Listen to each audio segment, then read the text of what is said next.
So today, reading from Madhya Lila chapter 10, text 155 through to 166. So I'll read the translations as we go along. This is 155. Seeing Brahmananda Bharati wearing the deerskin, Chaitanya Mahaprabhu pretended not to see him. Instead, he asked Mukunda Datta, "Where is Brahmananda Bharati, my spiritual master?" The Lord likes to joke around. Next verse. Mukunda Datta replied, "Here is Brahmananda Bharati in your presence." The Lord replied, "You are incorrect. This is not Brahmananda Bharati." Doing well, you're catching up with me, it's good. "You must be talking of someone else, for this is surely not Brahmananda Bharati. You simply have no knowledge. Why should Brahmananda Bharati wear a deerskin?" When Brahmananda Bharati heard this, he thought, "My deerskin is not approved by Sri Chaitanya Mahaprabhu." Thus admitting his mistake, Brahmananda Bharati thought, "He spoke well. I put on this deerskin only for prestige. I cannot cross over the ocean of nescience simply by wearing a deerskin. From today on, I shall not wear this deerskin." As soon as Brahmananda Bharati decided this, Sri Chaitanya Mahaprabhu, understanding his mind, immediately sent for the robes of a sannyasi. As soon as Brahmananda Bharati gave up his deerskin and covered himself with sannyasi robes, Sri Chaitanya Mahaprabhu came and offered his respects at his lotus feet. Shri Shri Radha Gokulananda Ki Jai. Brahmananda Bharati said, "You instruct the general populace by your behavior. I will not do anything against your wishes. Otherwise, you will not offer me respects, but will neglect me. I am afraid of this." At the present moment, I see two Brahmans. One Brahman is Lord Jagannath, who does not move, and the other Brahman, who is moving, is you. Lord Jagannath is the Archa Vigraha, the worshipable deity, and it is he who is the non-moving Brahman. But you are Lord Sri Chaitanya Mahaprabhu, and you are moving here and there. The two of you are the same Brahman, master of the material nature. But you are playing two parts, one moving and one not moving. In this way, two Brahmans are now residing at Jagannath Puri, Purushottam. Of the two Brahmans, you are fair-complexioned, and the other, Lord Jagannath, is blackish. Both of you are delivering the whole world. Lord Sri Chaitanya Mahaprabhu replied, "Actually, to tell you the truth, due to your presence, there are now two Brahmans at Jagannath Puri." And then we get to verse 166, which has a purport. Both Brahmananda and Gaura Hari are moving, whereas the blackish Lord Jagannath is sitting tight and immobile. Purport by His Divine Grace Srila Prabhupada. Srila Prabhupada Ki Jai.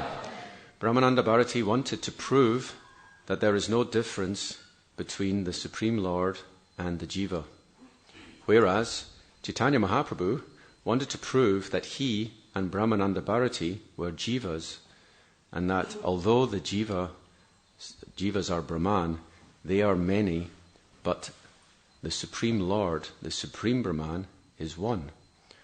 On the other hand, Brahmananda Bharati also wanted to prove that Jagannath and Sri Chaitanya Mahaprabhu are one, the Supreme Personality of Godhead, but that to fulfill his mission, Sri Chaitanya Mahaprabhu appeared to be moving, whereas Lord Jagannath appeared to be inert. Thus this jolly argument was going on. Finally, Brahmananda Bharati referred the whole matter to Sarvabhauma Bhattacharya for a final decision. Brahmananda nama tumi gaura brahmachala shamavarna jagannatha vasya chena achala. Both Brahmananda and Gaura Hari are moving, whereas the blackish Lord Jagannath is sitting tight and immobile. Nama Om Vishnubadaya Krishna Prasthaya Budali Srimati Bhaktivedanta Swaminiti Namani Namaste Saraswati Devi Bhani Pracharini Nirvisesha Shunyavadi Paschachadesha Tarahi Bandi Sri Krishna Chaitanya Nityananda Sahoditao Gaudadai Pushpavantao Chitrasandao Tamo Nidao Panchatattvat Bakam Krishnam Bhakta Rupa Sarupakam Bhaktavataram Bhaktakyam Namami Bhakta Shaktikam Vancha Kalpatarubhyascha Kripa Sindhu Bhyevacha Patitanam Pavanebhyo Vaishnavebhyo Namo Namaha Jai Shri Krishna Chaitanya Prabhu Nityananda Shri Advaita Gadadhar Srivasadi Gaura Bhakta Vrinda Hare Krishna Krishna Krishna Hare Hare Hare Rama Rama Rama Hare Hare. So I give my gratitude to the organizers for giving me the opportunity to speak. Please, I request you to give me blessings that I may say something relevant, something that's bona fide. There's some wonderful senior devotees in the audience who I feel encouraged to be in front of, and also a little bit embarrassed. Sri Radharaman Prabhu is a great pundit here. Even his young children, they're only teenagers, they already know so much more of the Vedas than I do. I feel like I didn't have the Sukriti.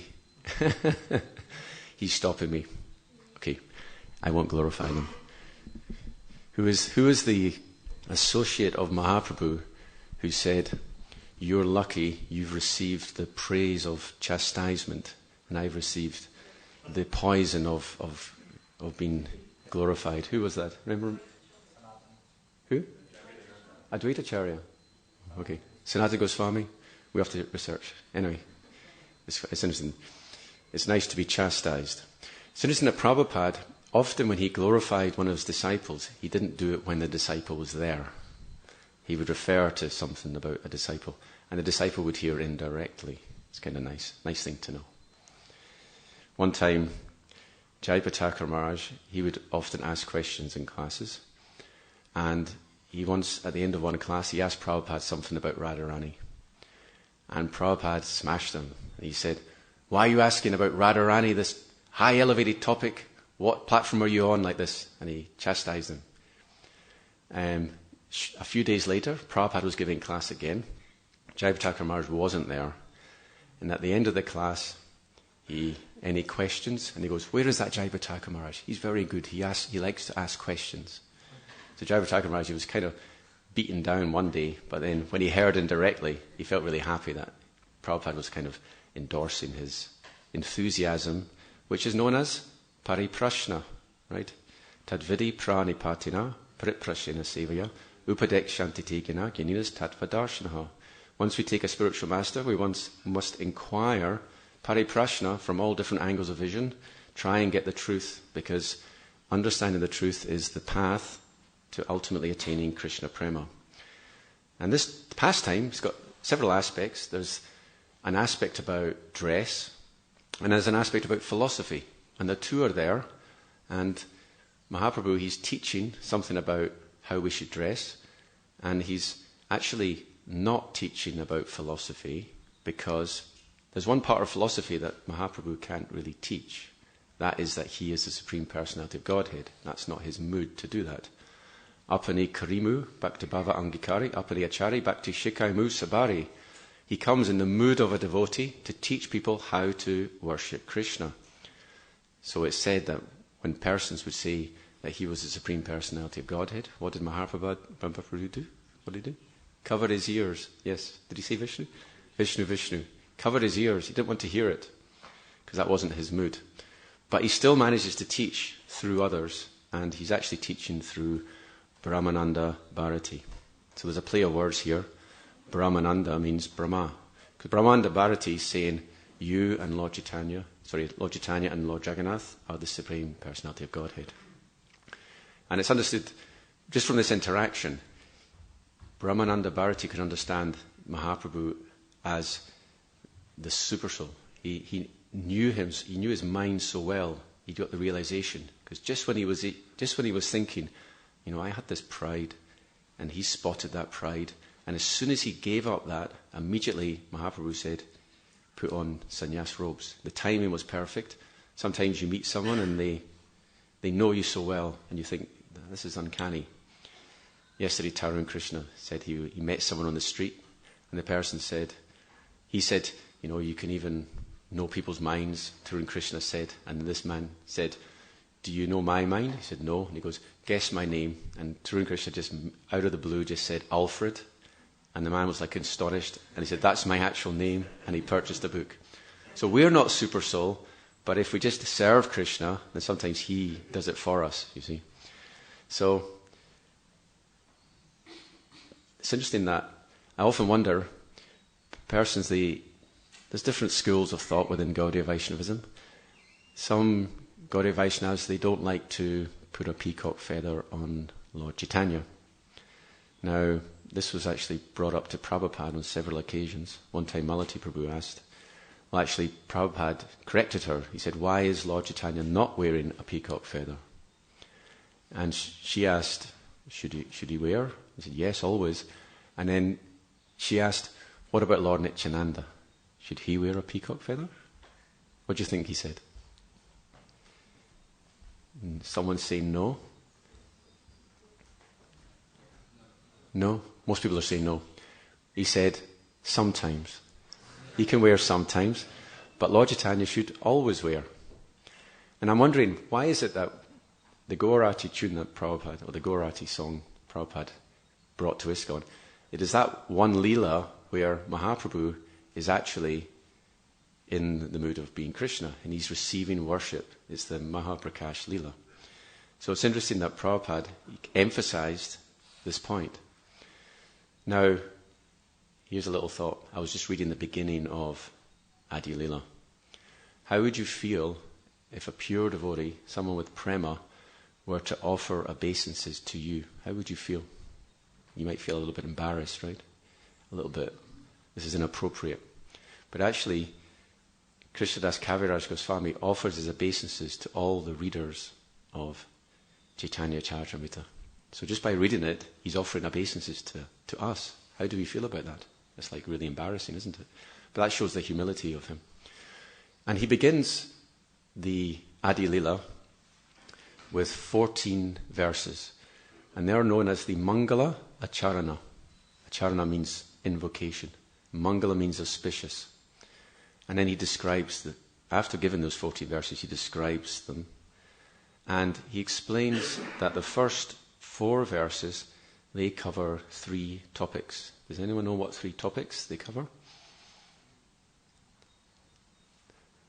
First one is Namaskar. Well, yes, Vande Gurun Ishal Bhaktang begins with the Guru and the Parampara, right?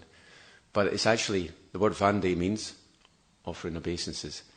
And the next one is Vande Sri Krishna Chaitanya Nityananda Sahau Ditau Gaudadai Pushpavantau Chitrasandau Tamau Nadau. That's how the 2 brothers, they come, and they're like the sun and the moon arising on the eastern horizon. So these 2 verses are known as Namaskar. We begin by offering our obeisances. So that's good. We've offered obeisances before Krishnadas Kaviraj offers his obeisances. It comes later. So if we offer obeisances first, then we're covered. The next topic is, Vastu Nirdesh, which means defining the object. And this is where Lord Chaitanya is established as the Supreme Personality of Godhead. Now in this pastime, Lord Chaitanya is saying he's basically telling Brahmananda, I'm not Brahman, but you're correct, there are 2 Brahmans because you're Brahmananda. So you're the Brahman and Lord Jagannath is Brahman, but I'm not Brahman, I'm a Jiva, because that's the mood of a devotee. Devotee never thinks that he or she is Brahman. But this is nicely brought out in the 3rd verse. Yad advaitam brahmopanishadi tadapyasya tanubha yad atmantar yami purusha iti sosyangsha vibhava sadaishvaya purno ya iha bhagavan sasvayamayam na chaitanyad krishnaj jagati paratatvam param miha. So here, beautiful verse describing the absolute truth in 3 phases.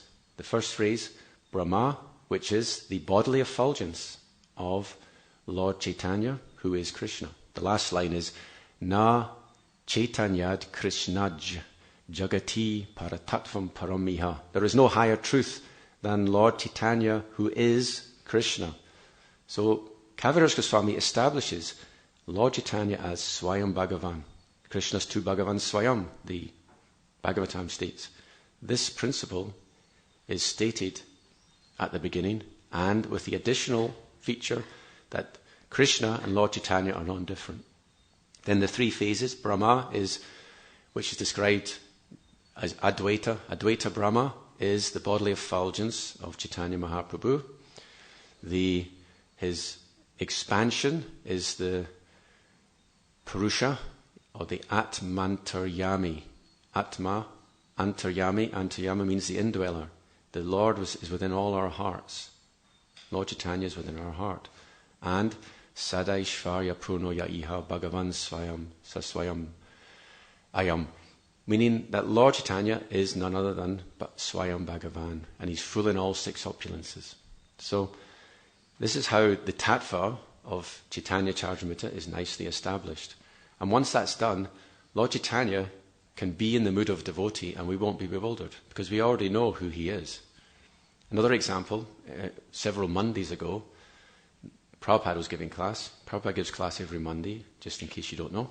You come here, we switch on, we give the mic to Prabhupada. Prabhupada's actually present and we play the recording. So he was saying there was a little joke going on between Sanatana Goswami and Lord Chaitanya. Because Sanatana Goswami asks, how do you recognize an avatar? Of course, this is really funny because Sanatana Goswami knows Lord Chaitanya is an avatar. But Lord Chaitanya explains, avatar is established in Scripture. Where in Scripture is it said that Lord Chaitanya is an avatar? There's lots of verses. Krishna Varnam Tusha Krisham, that's the 11th canto. Any other ones? Mahabharat, yes. Hemanga, how does it begin? Suvarna Varna Hemango, Varangas Chandanagati, Sannyasa Krich Chamo Shanta, Nishta Shanti Parayana. Wonderful. Actually, this is coming up in this chapter shortly. This is from the Vishnu Sahasranam, right? There's this little verse, beautiful collection of 8 names of Lord Chaitanya. 4 of them before he took sannyas, 4 of them after. So, Suvarna Varna, he has a goldish complexion. Hemanga means the same thing, right, roughly? Golden, Hemanga. Varangas, beautiful body. Chandanangati, he's smeared with sandalwood. Sannyasa Krich took sannyas. Shama, he's blissed out, he's equipoised. Shanta, peaceful. Not perfect translation here. Nishta Shanti Parayana, he's the abode of pure love for Krishna. Nishta Shanti Parayana. So these are some examples, and this is a long time ago, 5,000 years ago, the Mahabharata. Therefore, Mahaprabhu, he's already mentioned. Where else is it? Where does Prahlad Maharaj say? Chanakalau Yarabhavas Triyugo Tasatvam. He's known as Triyuga. The Lord is known as Triyuga. Why Triyuga? Because he's covered Chana. He's a Chana avatar. He's covered in the Kali Yuga. So he's not coming and saying he is God. And Prabhupada explains why. Because Mayavad is so rife that if he said he's God, then everyone would want to imitate him and be God too. So he comes as the devotee. So this is all nicely established. Now, here's a question. What is the connection between wearing a deerskin or living simply, dressing simply, and knowing the philosophy, correct philosophy? You see, there's 2 points I was mentioning. There's the dress. Sannyasi should wear simple dress, right? It seems to be very kind of material thing. It's about practice. It's nothing to do with philosophy. Then on the other hand, there is this little lesson that Brahmananda Bharati is giving, that Lord Chaitanya is identical with Krishna and we are servants of Lord Chaitanya, or servants of Krishna. So one's a philosophical thing, one's a philosophical deviation, and the other one is to do with the bodily platform. So what's the connection? Well, I'll give you one potential connection. If you go to the 3rd canto, there's a description. Maitreya Muni describes 5 features of avidya. And if you go through those features, 3 of them are philosophical, and 2 of them are to do with false identification with the body and with material enjoyment. So one of them is called moha. Moha means to identify with the body and to identify with one's possessions, to think I am the owner of various things. For example, we have a house, we have a car, we have all these things. To think that's mine, that's called moha, illusion. Ishavashamidam sarvam, everything belongs to Krishna. And also, to think that, or to not know that one is a jiva and an eternal servant of Krishna, that's known as tamas. So tamas is another aspect of avidya, to not know one's real identity as eternal servant of Krishna. So Mahaprabhu, he famously taught that we are eternal servants of Krishna. Anyone know the sloka? Famous one. Jivera swarupa hoy, Krishnera nityadas, Krishnera tatashta shakti, beda beda prakash. So there. So beda beda means one and different. It's interesting, there's a purport in the Bhagavatam where it says, Yo haresh chaiva jivanam beda vakta hare priya. If one preaches that the jiva and the Supreme are different, then that person is very dear to the Lord. So although Beda is true and Abeda is true, if you preach Beda, you're very dear to the Lord. Now, about several months ago, someone asked the question, why did Mahaprabhu take initiation in the Madhva Sampradaya? Because he could have taken initiation in so many other. There's 4 Sampradayas. Why the Madhva? And not at the time, no one actually answered it. But then someone sent me a quote. It was Bhaktivinoda Thakur, where he explains that Mahaprabhu chose the Madhva Sampradaya because Madhva completely defeated Mayavad. So he wanted to be part of that particular Sampradaya. See, Mahaprabhu took 2 aspects from each Sampradaya, but the defeat of Mayavad was something that was so important that he decided he wanted to be part of the Madhva Sampradaya. That's what Bhaktivinoda Thakur says. So if we go back to avidya, so thinking oneself to be the body is one type of avidya, and not knowing oneself to be a servant of Krishna is another type of avidya, tamas. You see, there's also tamishra. Tamishra is to think one is equal to the Lord. Now this is like the Mayavad conception, I mentioned when I was giving class a few weeks ago, when the Mayavad sannyasis greeted each other, what did they say? Namo Narayanaya, because they're thinking each other to be Narayan. And when they said that to Mahaprabhu, his reply was, Krishna matir astu. May you be Krishna conscious. May you always think of Krishna. So this concept that we are equal with the Supreme, this is known as tamishra. Another type of ignorance is called andha tamishra. That means to think at the time of death, my existence is completely over. In other words, no life after death. Andha tamishra. Nowadays, many people think this. Some people are very proud of this philosophy. They think that people who believe in life after death are sentimental. It's an emotional prop. But they are brave and they face reality and they know that this is the only life and after this it's all over. So they think that they are realist and they are courageous to look at reality. They think religion is just some prop. But actually what they don't know is religion is a great science. The Mayavad sannyasis, they thought Mahaprabhu was a sentimentalist. Bhavuka karma, it's an interesting term. Bhavuka karma means you're performing the activities of a sentimentalist. But actually bhavuka also means someone who's very advanced in relishing bhav. Yeah? Nigama kalpatarar galitam palam mukha sukha mukha damrita drava samyutam pibata bhagavatam rasamalayam mahuraho bhuvi. Sri Radha Gokulananda ki jai. Mahuraho rasika bhuvi bhavukaha. The beginning of the Bhagavatam is it's a request from the author that we should read and drink the nectar of Bhagavatam again and again because it's relished by Muhur Aho Rasika Bhuvi Bhavukaha, the Rasikas and the Bhavukas, those who are expert at tasting mellows.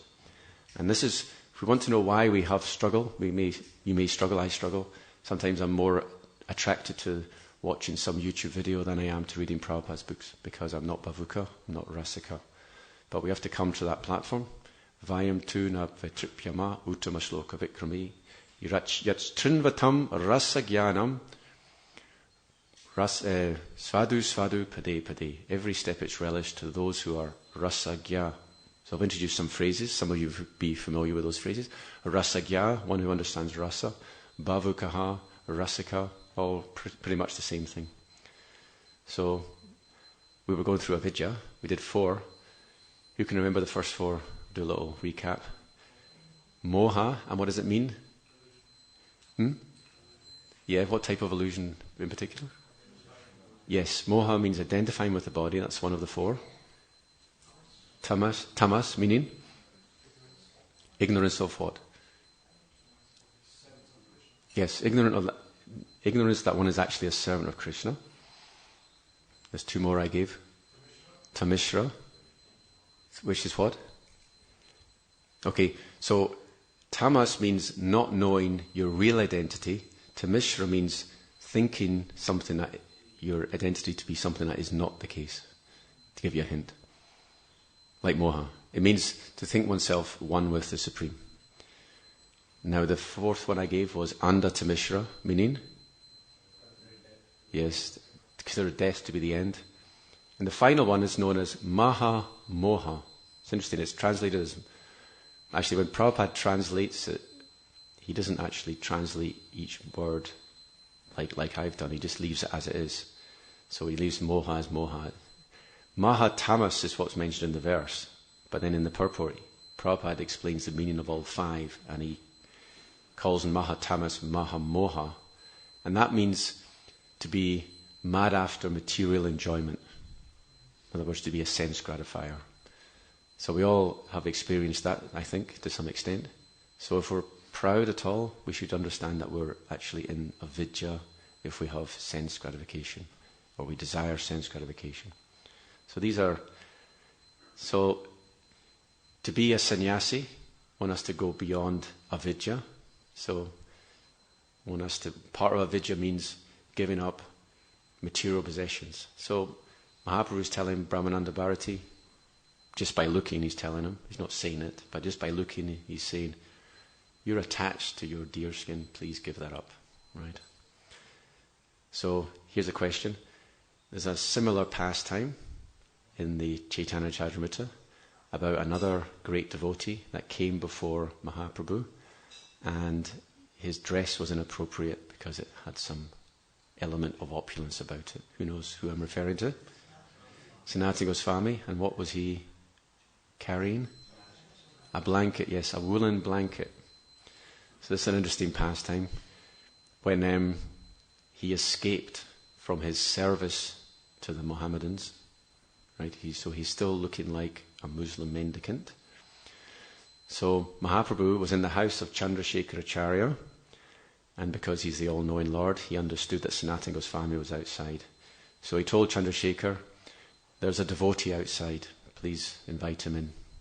Chandrasekhar opens the door and he sees this Muslim mendicant. And he goes back, there's not a devotee, there's a Muslim mendicant.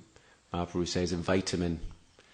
He invites him in, and then what happens? Mahaprabhu embraces Sanatana Goswami, and they both shed tears of ecstasy, and Chandrasekhar is absolutely astonished to see this. It's a lovely lesson, don't judge by externals. Right? Mahaprabhu, he tells Chandrasekhar, take away his dress. He doesn't want him. He wants him to wear Vaishnava dress. So Sanatana Goswami, gets himself ready. Chandrasekhar offers fresh cloth. Sanatana Goswami declines, which is very nice, because he doesn't want to wear fresh dress. He doesn't want to be opulent. And when Mahaprabhu saw that, he's like, oh, he's very happy. He's very happy that Sanatana Goswami wasn't attached to having nice dress. He takes Sanatana Goswami for lunch at Tapana Mishra's house. Tapana Mishra offers him fresh cloth again. And Sanatana Goswami rejects again. And he says, but if you have any used cloth, any old cloth, I'm happy to take. So he gives him some old cloth, and Sanatana Goswami rips it in two He has his kopans and his top cloth. And this is proper of a sannyasi. Yeah?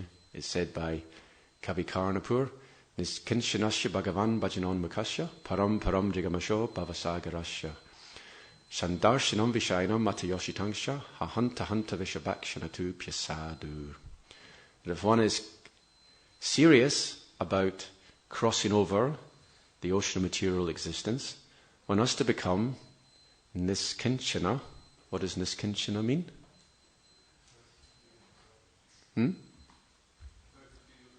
Without material desires. Any other answers?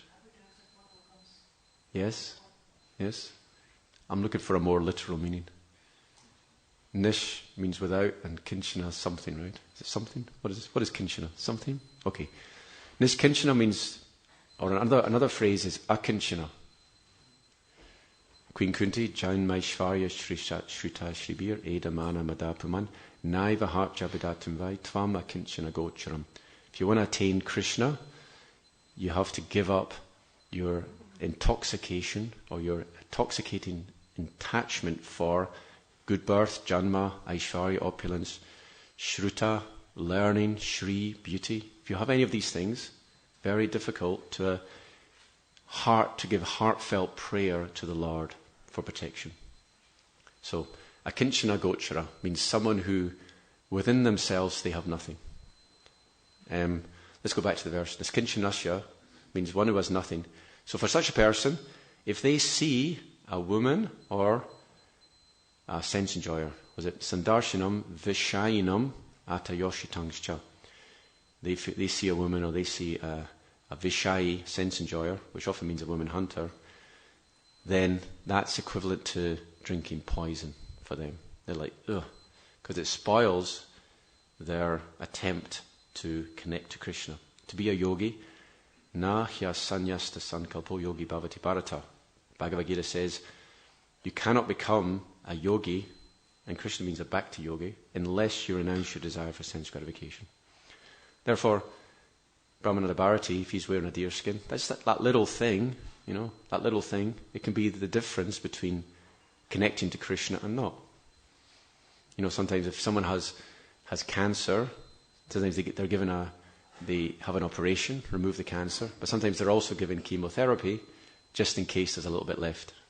So it's the same with material desire. If you're going to get rid of material desire, you have to go the full way. So one may think, well, what's the big deal, deer skin? But just got to get it right to the root. Every single last bit of attachment must be uprooted. So Instant Prabhupada, he says, Vaishnavas are very beautiful. They don't dress beautifully, but they are beautiful. So what's the reason for that? What is the beauty of the Vaishnava? Huh? Yes? Purity of heart, yes.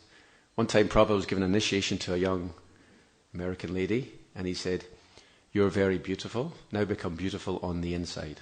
That's what he said to her.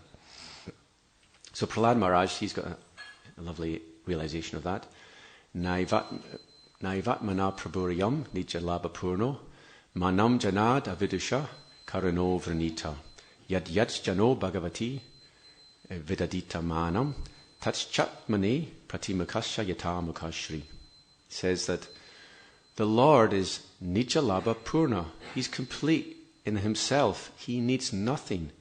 Therefore, when we worship him, when we offer things to him, when we engage in deity worship, it is not for his benefit, it's for our benefit. Just like when someone decorates their face, the reflection becomes very beautiful. So in the same way, when the devotees give mana, honor, or dress Krishna nicely, make him look beautiful, it reflects on them and they become beautiful. People, if you watch Prabhupada memories, I recommend you all do. You can go on YouTube, they're all there. So many people talk about how they were just bowled over by Prabhupada's beauty. His character, there was something just wonderful about him, his personality, his qualities, etc. So why does he have that attractive personality? Because he's given all respect to Krishna. Therefore it reflects back upon himself. You see? So the devotees, their goal is not to be beautiful. but they become beautiful just by virtue of dressing Krishna nicely. Make Krishna look beautiful. So Bhaktivinoda Thakur says, you waste your days sleeping and decorating your bodies. So Prabhupada says, devotees, we don't decorate our bodies. We wear simple clothes. But devotees are still very beautiful because they decorate Krishna's body. And that's the difference between false ego and real ego. Real ego means, let's make Krishna beautiful. Let's dress him nicely. Make him happy. False ego means, I want to be beautiful myself. I want to be happy myself. Like that. Atma sukha dukhe gopira nahi ka vichar. Krishna sukha hetu chesta mano vyavahar. The gopis are the perfect example. They have no consideration of their own happiness and distress. It is simply Krishna sukha hetu. Their whole existence is based on what will give Krishna happiness, like that. See? So, that's another example. But going back to Sanatana Goswami, even though he did pass those two tests, still, as someone mentioned, there was still some problem. Mahaprabhu started looking at his woolen blanket. Same thing, he doesn't say anything, he just looks at it. Mahaprabhu, and then Sanatana's thinking, this isn't very pleasing. So what does he do? He goes to the bathing ghat, he sees a mendicant with a torn cloth, and he says, I will give you this nice woolen blanket in exchange for your torn cloth. And what does the mendicant do? He's like, why are you making fun? Why are you making fun out of me? Why are you joking like that with me? And Sanatana Goswami says, no, I'm serious. And he swaps. The mendicant must be wondering, why is this happening? But but Sanatana Goswami, he's free from such things. So, and also there's a famous, let's go talking about, while we're talking about dress, there's a famous verse in Madhya Lila where Chaitanya Mahaprabhu gives instructions to Raghunath Das Goswami. So Ananta Achyuta is going to repeat the verse. Go on in.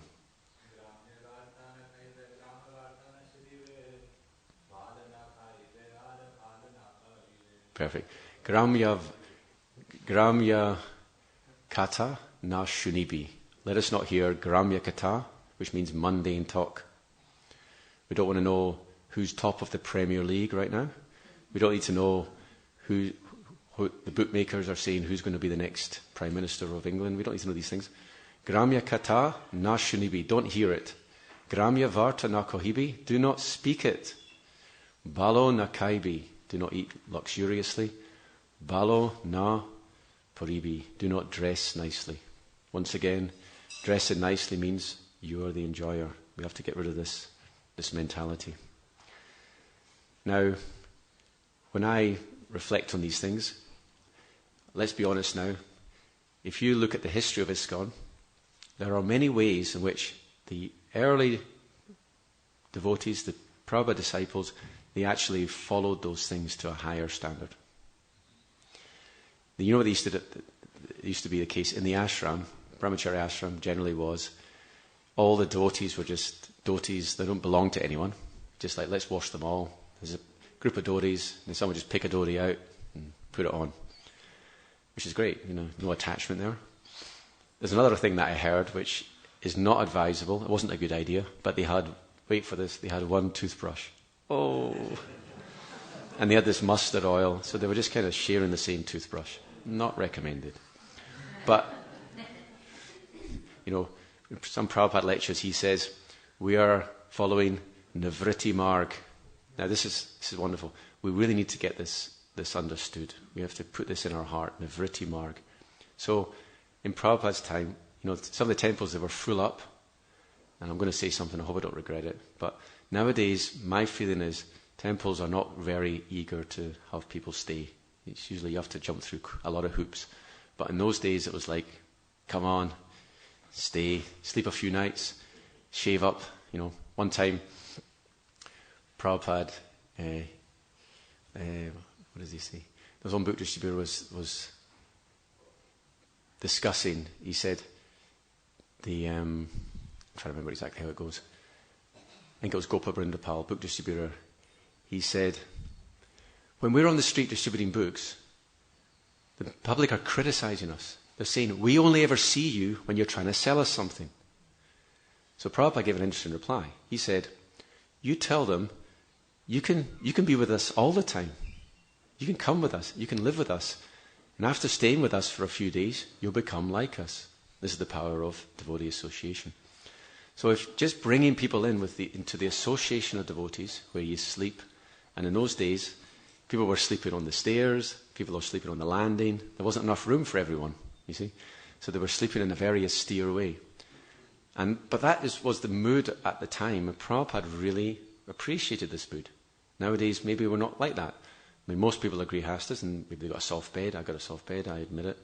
But even like some of the brahmacharis who've got soft beds, it's like, well, if it helps you sleep so you can do devotional service, it's very good. But we should be careful that we don't become attached to these things. Because Prabhupada was saying, we eat simply, we dress simply, we sleep on the floor. You know, the Goswamis, how did they sleep? They used their arms as pillows. There's a verse in the second canto about this. You know, what is the need for a pillow when you have Ananta? Do you know the verse for that? It's Upanabarhi Kim Kashipo. Kashipo means the bedstead, right? You know the verse? No, okay. Can you find it? Okay, we have a little pundit here. He's going to find the verse. It's in the second canto where it says, what is the need for pillow when you can use your arms? Bahaus Fasidao, is it? Oh, thank you. You're very quick at finding it. Okay, let's see if I can I scroll down as well? Yes. I've just spoiled it. One sec. Say again? The Mac is too opulent for you. I've actually spoiled it. Sorry.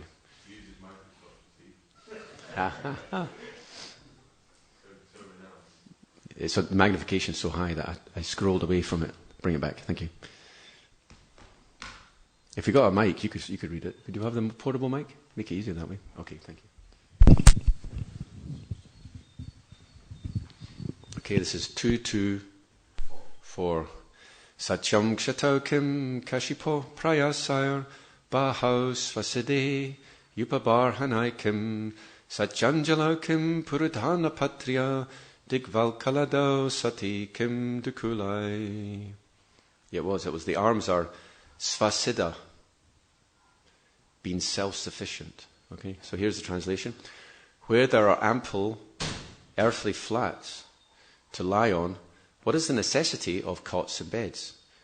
When one can use his own arms, what is the necessity of a pillow? When one can use the palms of his hands, what is the necessity of varieties of utensils? When there is ample covering or the skins of trees, what is the necessity of clothing? Thank you very much.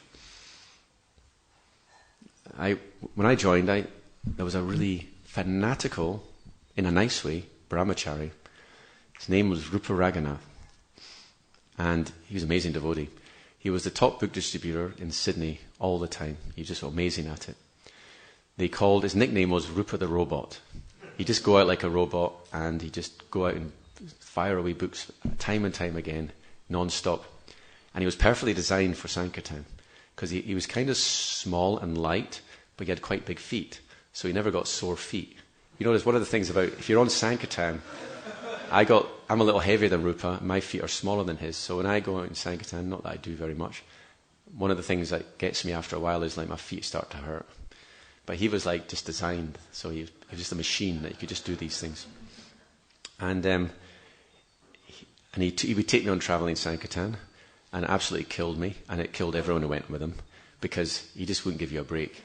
You'd be out on the street, then you'd come back, and you just think, now's the time to unwind. And he'd be like, oh, could you cook some hot milk? And so we'd cook some hot milk. And then he'd be like, could you read Krishna book? And so we'd be reading Krishna book. And then finally you'd go to sleep. It was really late. You're really tired. Then he'd wake you up in the morning really early to do japa. And you were out on the street before you knew it. So it was really tough. But he once said to me, he actually meant it. He said, you know, I just can't come to this platform. I need a pillow to sleep. I try sleeping on my arm, but it's really uncomfortable. My arm gets sore. And he was actually thinking to himself, he wanted to get to the platform and he'd just like lie on the ground and just sleep on his arms, you know. And I found it hilarious because I just wasn't even going there at all. I'm thinking, well, my platform is not even remotely close to that. I'm just trying to like follow the regular principles, and if I have a nice pillow, then that's great. I get to sleep and recover. Anyway, so he used to take out all of us. Anyone who was new, he'd have an eye on them, and so I was kind of new. So he'd have an eye on me and think, oh, let's go for 2 weeks travelling Sankirtan. And so then he'd do it to other people as well. And we all kind of would come back and share our stories of how it was like blissful and torture at the same time. So there's some nice... so anyway, so we're talking here about nivritti. So the point is, Prabhupada said that ISKCON is nivritti. It's nivritti marg. It's not pravritti. Pravritti means let's get some balance of sense gratification along with religious principles. But nivritti means we're going straight for Krishna. And to get Krishna is dharma, projita, kaitavotra. Give up all cheating religion. And that includes giving up sense gratification. And what is sense gratification? And it's one of the types of ignorance. Anyone remember which type it was? I gave a name for it in Sanskrit. No, under Tamishra was thinking death is the end. It wasn't? Avidya. Avidya is the overall bracket for all of them. All of them are types of avidya. It's actually mahamoha. Mahamoha meaning you've got to have your sense gratification. So it said, pravritir e shabhutanam, nivritis tu mahapala. The Vedas, which scripture is that in, by the way? Manusamhita, is it? Manusamhita. So Manusamhita says, pravritir e shabhutanam is the general tendency of people to have comforts, material comforts. But nivritis tu mahapala. Nivritti is the real fruit. So if we have the question, why am I not getting a taste? Maybe we should look at this thing, am I still on the platform of pravritti? Am I following pravritti marg? Or am I following nivritti? So who knows, there's a verse about nivritti, and it's the 4th verse of the 10th canto. You know the 4th verse of the 10th canto? Please, where's the mic? Give the mic to Adi Guru Prabhu. I'm going to forget it now. Nivrittita serupagiyamanat bhava sodach chotra mano viramat ka uttama shloke gunanavadat puman virajeta yo bina pashugnat. Thank you very much. You want to give a rough translation? Oh, the glorification of the Supreme Personality of Godhead is received in the parampara system from guru to disciple. This glorification is the correct medicine, the osadi, for relieving us from the cycle of birth and death. Only those who are killers of themselves or killers of soul, butchers, killers of the soul, will refuse to take this medicine. Thank you. And it's enjoyed by those who are nivritta tarsha. Means they've given up the thirst, trishna, they've given up the thirst for material life. So we want to know, how do they enjoy, how do they get pleasure in reading the scriptures? It's because they've done the hard work. They're prepared to give up the sense gratification. And even psychologically, it's like the army, how do you make a soldier strong? You push them. It's the same with spiritual life. If we want to become strong, we have to push ourselves. Otherwise, we just moan and whinge about things aren't right. But what about pushing ourselves, correcting our own sense gratificatory desires? And it's austere, but from that austerity, you actually go deeper into the scripture. Because if you're too busy trying to enjoy material life, then you're not going to want to read the scripture. So it's a good way to, a cold shower in the morning kind of thing, you know. It sets us up nicely. And we've all probably had the experience. When we wake up in the morning, if we listen to our mind, we just sleep in a bit more. And then after 2 hours, after snoozing a bit, we get up and we feel bad for the rest of the day. Other times, we jump out of bed, have the cold shower, endure it, and then we come, chant our rounds, and then we start to feel very blissful because we've kind of separated ourselves from our bodies. And Prabhupada actually says, how do you come off the bodily platform? Chanting of Hare Krishna. This mystical sound vibration will actually take you off the bodily platform. So that is, this is, we can't emphasize enough, this nivritti marg. Also in the 7th canto, it says, avartate pravritena nivritain ashnutamritam. If we follow pravritti, we get avartate, which means the cycle of samsara, just for simply repeated birth and death. Whereas if we follow nivritti, we get amrita. What does amrita mean? Nectar. Most people said nectar, and someone said immortality. This is lovely because we get both. We get the nectar, and it's eternal. So yeah, just like Chaitanya Charitamrita, Prabhupada says it means the charita means the nature of Chaitanya, the life force, in Amrita, immortality. So how do the pure devotees interact? A sangha of pure devotees is, if you watch that, if you study that, what you're seeing is the nature of the life force in immortality. Because devotees are deathless, they're beyond birth and death, and how their jivas, they interact with Krishna at the centre, that is Chaitanya Charitamrita. So that's how Prabhupada translates Chaitanya Charitamrita. Now you could translate it as the nectarian, Amrita, Charita, characteristics or pastimes of Chaitanya, Lord Chaitanya. But Prabhupada gave this in the introduction, different one. So that's interesting. I'll finish in a minute, but before I do, today is the disappearance of Sri Govinda Ghosh. So Govinda Ghosh is one of the dear associates of the Lord. He's a kirtanier. It's said that during Rath Yatra, during Rath Yatra the kirtan, the devotees were divided into kirtan parties, and they'd have singers and dancers, and they'd have madanga players, karta players. It was all very organised. A lot of people criticise Saturday Night Harinam for being disorganised. It's very organised disorganisation in a sense, because it's kind of the same every time. We kind of know what we're doing, but it's very disorganised. So it's very difficult to change, even if we tried. But anyway, some people would like us to.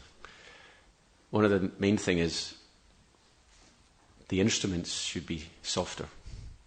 It's hard to actually implement, but the instruments should not drown out the Mahamantra. When I go on Saturday Night Harinam, I'll wear earplugs. And it's a joke. It's like we're going out to hear, and then we put on earplugs. So what's that all about? It's because the decibels are too high. Anyway, but the way that the Rath Yatra was organised, there was, how many kartra players were there? Was it 8? 7, is it? They had so many dancers, so many kartra players, so many madangavs. And it was like the instruments would play softly when the lead singer was singing, and then the instruments would be played more loudly when everyone was responding. There was this various descriptions of how it was done. So in one of those parties, Sri Govinda Ghosh, he was the main singer. So, and he had the good fortune that there was a wonderful devotee, wonderful dancer was in his party. So of all the devotees of the Lord, there are 2 in particular which I can think of who are famed for their dancing. Who are they? Anyone? Vakreshvara Pandit, correct. And who else is famous for dancing? Advaitacharya, okay. I was thinking of Lord Nityananda, actually. So, Vakreshvara Pandit, he was in the same party. So you had this wonderful singer, Sri Govinda Ghosh. Actually, he had 2 brothers, Vasudev Ghosh, and who's the third one? Madhava Ghosh, yes, Madhava Ghosh. They were all kirtaniers, wonderful. And partly, Bhaktisiddhanta Saraswati said they were direct expansions of the body of Radharani. So they're doing the kirtan. Sri Govinda Ghosh, his kirtan was so wonderful that whenever Mahaprabhu would hear it, he would just spontaneously dance. Lord Nityananda was also dancing. And it's said that Sri Govinda Ghosh, he was present in the kirtan of Srivas, the famous kirtan Leelas on Srivasangam. And also, he was present at Raghava Pandit's house. So when I read that, I just actually read it this morning because I was in preparation for the class. It reminded me of a verse that I actually quoted several months ago that were describing the Avirbhav, or the manifestations of the Lord. So there's 4 instances where the Lord would always manifest.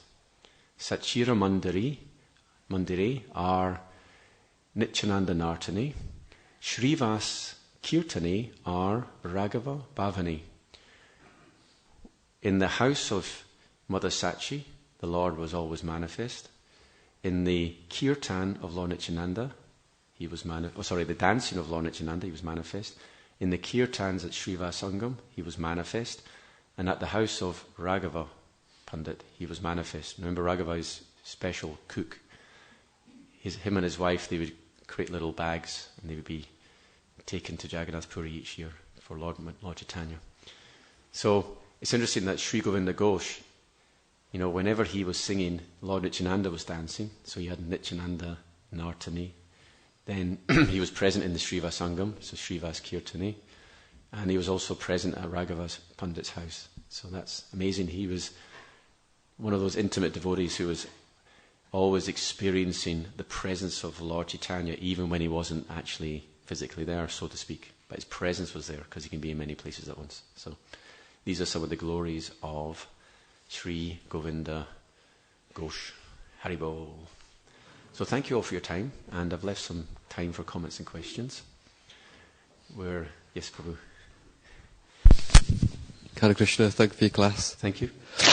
I just want to say, while I've been at the manor, it's such an inspiration seeing all the speakers just have this knowledge that they can just tap into. So it's like really inspiring. These shlokas, just pick them out. And but yeah, I had a question of I've heard out of Krishna Conscious as well, out of Krishna Conscious, that it's almost like this how times used to be. And I always think of like, it almost feels like an avalanche, kind of just like, of standards and everything, of just like slipping and things. And do you reckon there'll be a time of bringing it back, or do we keep just letting things... Okay, interesting question. It's actually... It's a combination of two things. Some things go down, other things have gone right up. I always remember Kandari Prabhu. When it was, I think it was the 40th. There was some anniversary of the day of the installation. Anyway, it was about 5 years ago. He came into a class, and he said, the current time is just the best ISKCON's ever been. And I was thinking, really surprised, because no one ever says that. People like to talk down the present and glorify the past, reminisce. But if you were in the past, there was problems then as well. But I don't know what will happen. I really don't know. It's kind of like one person, it was actually a former temple president at Bhaktivedanta Manor. He had the phrase, storming, norming, and performing. So he said the first phase of ISKCON was like storming. Everything was just like, let's go, let's get out there, let's do everything. The grounds were a mess. The bills weren't paid, but everyone was out having bliss, doing kirtan in the street, distributing the books. That was storming. The next was norming, as in getting a system that's going to last, getting some systems that work. And then once you've established that, performing, the society can come up to a higher level. So there's many ways in which we've actually normed and performed, which we didn't have before. But personally speaking, the most blissful, I think, is the storming phase. And as far as I'm concerned, it's still an emergency. We're in a difficult world. Most people don't know about Krishna. They know very little. They've heard the name. Therefore, I think if you want to just be part of the team that's going out storming, then you'll get the higher taste. And if a pocket of people can do that, then we can go back to reviving what we had in the past. And it's already happening. There's ashram, Atlanta ashram. Now, I went to the Yuga Dharma ashram about 5 years ago in New York. Now, it's split into two. During COVID, many of the devotees went to Atlanta, and they ended up staying there because the book distribution was really good. But that was a lovely ashram. I was there, and I felt like this is how I love it. I love ISKCON like that. And it was really a kick up the backside for me. I came to a higher platform. I was getting up every day for Mangalarti. We were going out doing 6 hours in the subway, chanting Hare Krishna, all the book distributors are around us. And that's really blissful when you're there and we're doing the kirtan, you're watching people selling the books, and it's just a wonderful, blissful experience. And when you do it day after day, you come to a higher platform. And the brahmacharis there were so enthusiastic. And it's like that, we can have that anywhere if you just follow the process. And many of them are actually followers of Bhakti Vikas Swami. And so I give credit to him that he's got some really fired up disciples. The top book distributor in the world is one of them. I've forgotten his name. Remember his name? Mahotsav, yeah. Mahotsav was an amazing devotee. He was distributing, I don't know what his record was. He was just distributing sets of Bhagavatams, like, I don't know, 50 in one day or something. It was just amazing what he can do. But he's also a real pundit as well. And he was in the classes in the morning. He was just so into the classes, and he knew so many slokas, but he's living that life. And I'm looking at him thinking, that's what I wish I was. Someone who's really enjoying. We talk about the Goswamis. They're niskinchana. They have nothing, but then they have Krishna Prem, so they're very wealthy. So these brahmacharis, they had nothing, but they were so happy that they had the greatest wealth. So the point is, it can be done. It's just it's not normal nowadays. It's unusual. So it can be done, and it is happening. Yeah, because I remember for Gaurapani when we watched the video of Michael Cassidy, Yeah. and I was like, oh, that's Hare Krishna that was, and I'd love to see that again. So it's good. Yeah. Anyway, we can do it today. We have Bedford Harinam. Yes?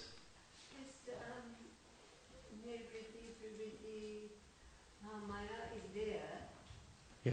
But in the second chapter Bhagavad Gita, it says Samatvam Yoga Uchate. It says what? The balanced. Yeah. So, well, I know Mahamaya is there, and it's attractive, but we are content with what we have, like it says the Smatvam Yoga Uchate, the balance. So we should be satisfied with whatever, we have. Yeah. And it's, Bhaktivinoda Thakur says this process is shreyas and prayas. Prayas means short-term happiness. Shreyas means long-term benefit. And Bhaktivinoda Thakur says our process is both.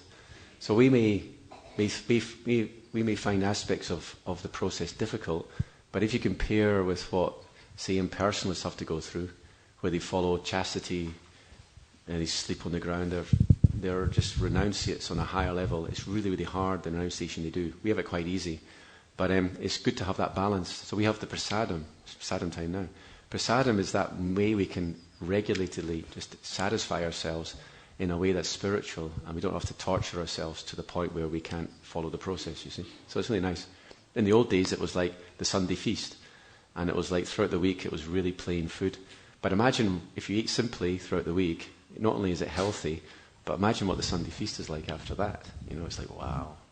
Suddenly it's just everything at once. Adi Guru Prabhu. Thank you. Thank you. Thank you.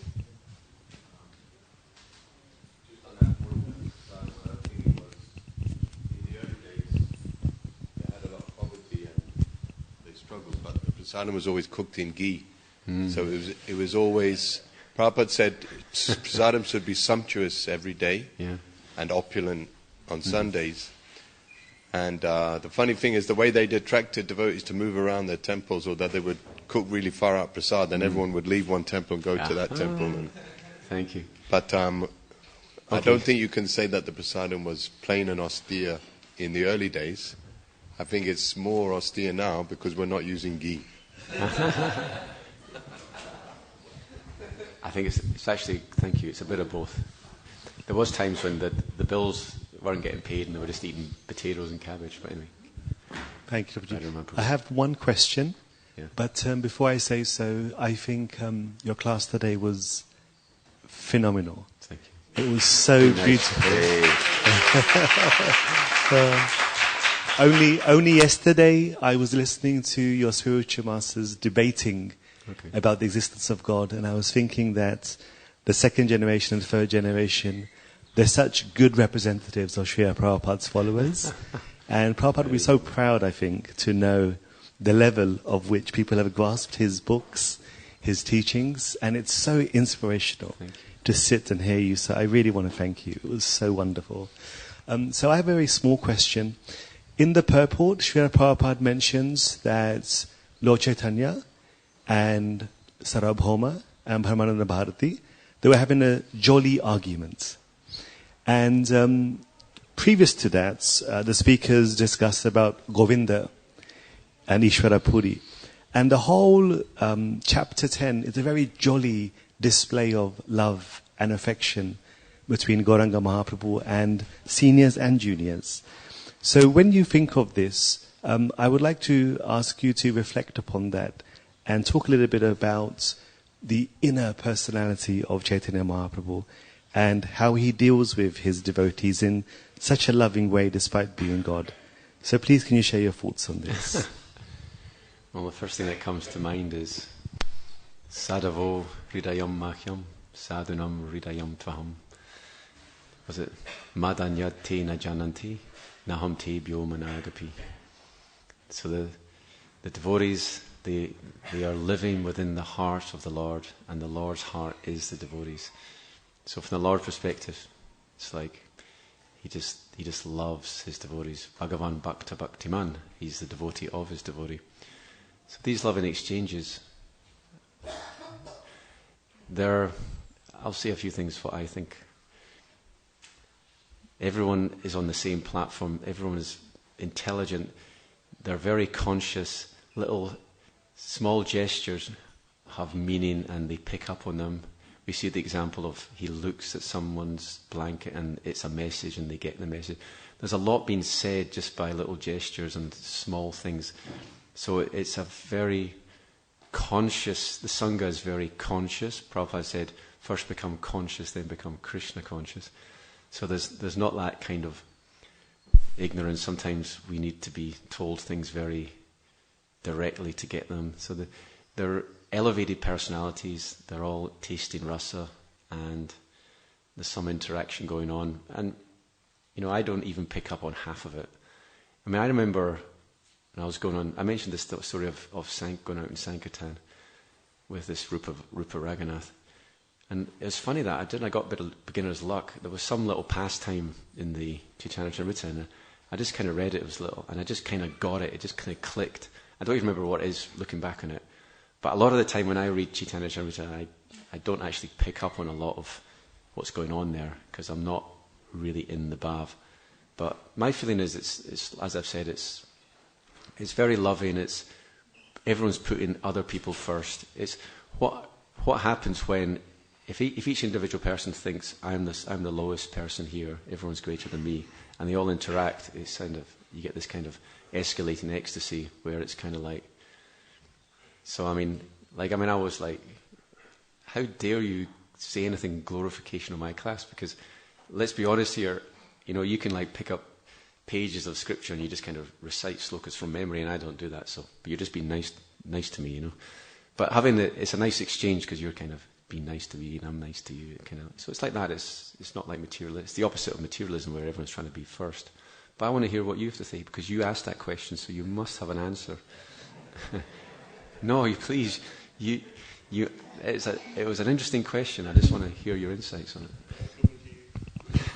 No, honestly, I just get amazed that in this world there are so many people.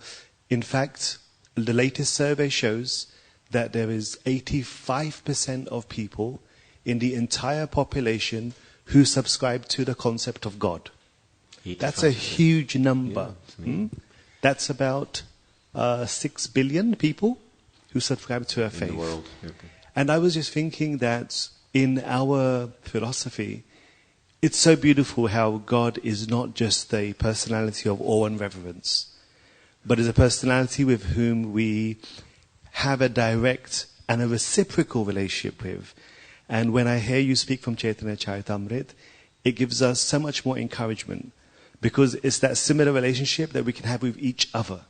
And I think that's the true advancement of ISKCON today. Thank you. Where devotees are affectionate and they're very loving and they have genuine compassion and care, and there's less impersonalism in our exchanges to each other. Thank you. So your classes I absolutely love, and I absolutely love you as well for who you are.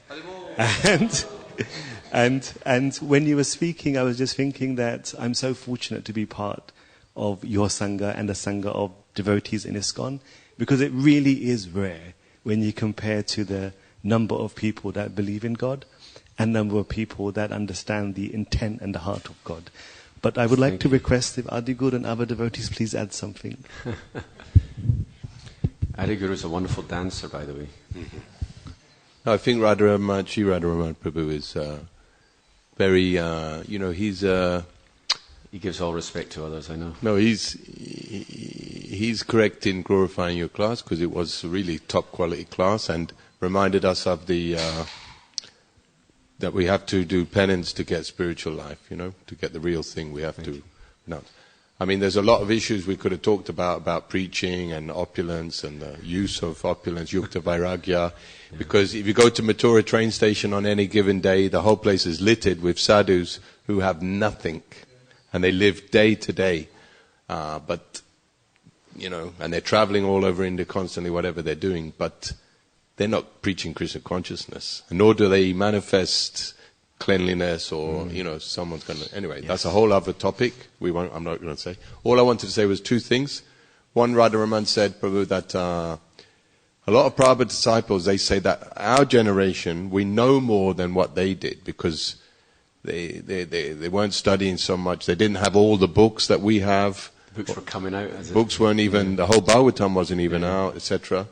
So that's one good aspect, positive aspect. And the other thing I was going to say was, I just was in India. I was with an Australian devotee, an old Australian devotee, and he said that Rupa Raghunath is still going all over Australia distributing books. Amazing. And that everyone in Australia knows him. And I mean, it's just a tiny country, 27 million people, all around the coast. We all know him. They all know him. It's fantastic. Haribol. He was so wonderful. I'll just finish on one little point about Rupa Raghunath. He was really funny. The temple president at the time had a different philosophy. His philosophy was sell stickers, make lots of money, and we'll use the money for preaching.